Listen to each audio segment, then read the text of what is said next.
صباح الفل. الزيت غلي والسمنة غليت والصابون غلي والعيش غلي، صح؟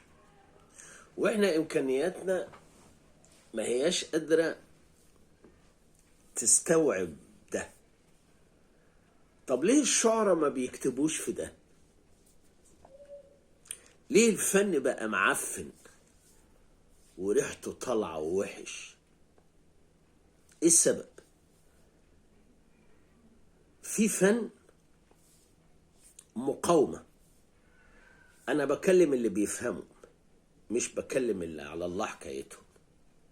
في فن مقاومة، في فن حرب، في فن ثورة، في فن هنقول بقى الكلام اللي كانوا بيعلموه لنا زمان. في فن بيعكس طموحات وأوجاع المجتمع. طب ليه الفن ما بيمشيش على خط كده متوازي مع أوجاع المجتمع؟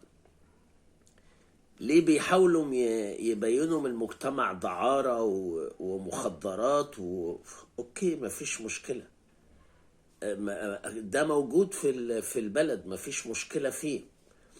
لكن هو وظيفة الفن ان انت تضلم لي الدنيا. طب ما هي الدنيا متضلمة. ايه الفرق ما بينك وما بين واحد حشاش قاعد بيكتر احزانه وبيتكلم كلام الدنيا زفت وهباب وكذا؟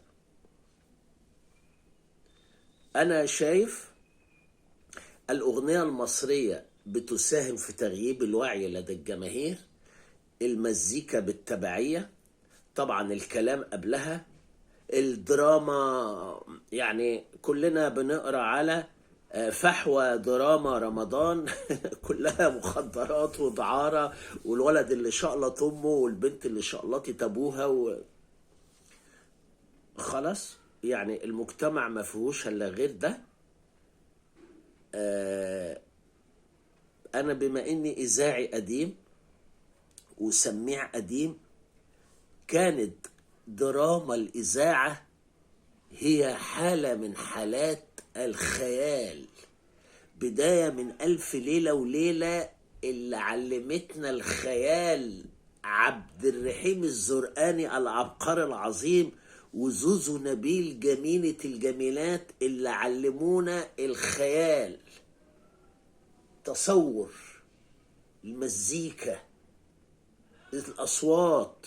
كل ده أثر في وجداننا وطلعنا إلى حد ما جيل بنيته الثقافية إلى حد كبير قوي قوي قوي قوي قوية. يعني احنا شمينا ريحة الجنة، لحقنا. يعني أنا مش لاقي مبرر إن أزمات المجتمع ما ياخدش بإيديها الفن. أبقى أقول كده ليه بقى؟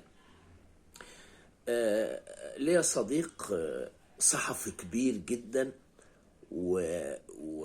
ومتواجد من ايام الجن الجبس. لقيته كاتب على صفحته، هو بيشتكي. بصراحة رديت عليه رد خررت له اسنانه، وبعدين هو قام عامل لي لايك. ما هو عارف ان لو علق هعلق عليه. اذا كنت انت عندك روافد كتيرة جدا للشكوى وايديك طايلة وكسبت وركبت وعملت، وانت كمان بتشتكي زي الناس، انت قصدك يعني انت بتتكلم زي الناس. طب انت لو اتكلمت زي الناس خلاص، اتنيل بقى واعمل صفحتك على الفيسبوك واقعد بقى مارس العادة السرية بتاعتك على الفيسبوك وخلاص. انما اذا كنت انت بتتكلم بلغة خطاب زيها زي شرفنطح وزي ست ابوها وزي العيال المخنثة اللي عاملة صفحات باسامي بنات خلاص، يبقى باظت الحكاية. اذا كان هناك تقصير من المسؤول فهناك تقصيرات من اصحاب الرأي واصحاب وجهات النظر. حاجة تغيظ. أنا مش مع حد ضد حد، أنا مع بلدي، أنا مع بلدي، أنا مع الأزمة الطاحنة، أنا مع الأزمة الطاحنة إن إحنا نشوف أي سكة بحيث إن المسألة تبقى ماشية. مفيش حد عايز يبقى مليونير من السرقة، ولا حد عايز يبقى بيته بيمارس الدعارة الفكرية والجسدية وهو قاعد بيسرق في المجتمع، ولا أبقى أنا عايش على جثة غيري وغيري مش عايش. أنا ما أقصدش ده، لكن اللي أنا أقصده إن كل واحد يمارس عمله، سواء الفكري او البدني او ضميره او اي حاجة، عشان خاطر الدنيا تمشي. الدنيا كده ماهش ماشية مش بسبب ازمات الزيت والصابون، بسبب ازمة اخلاقنا ووعينا. واللي بيقرأ تاريخ يقرأ عشرينيات القرن الماضي وأزماته وثلاثينياته وأربعينياته وخمسينياته وستينياته كمان وسبعينياته، ويقرأ الأزمات دي كلها وهيعرف إن كان في رجالة حصيفة. حصيفة عديها حصيفة، أنا راجل بتاع عامية بس ماشي، عديها حصيفة. لكن دلوقتي المسألة بقت كلنا فريد شوقي، مفيش حد عايز يبقى الضيف أحمد. يا أخي خلينا الضيف أحمد ويبقى لنا حلول لأزماتنا.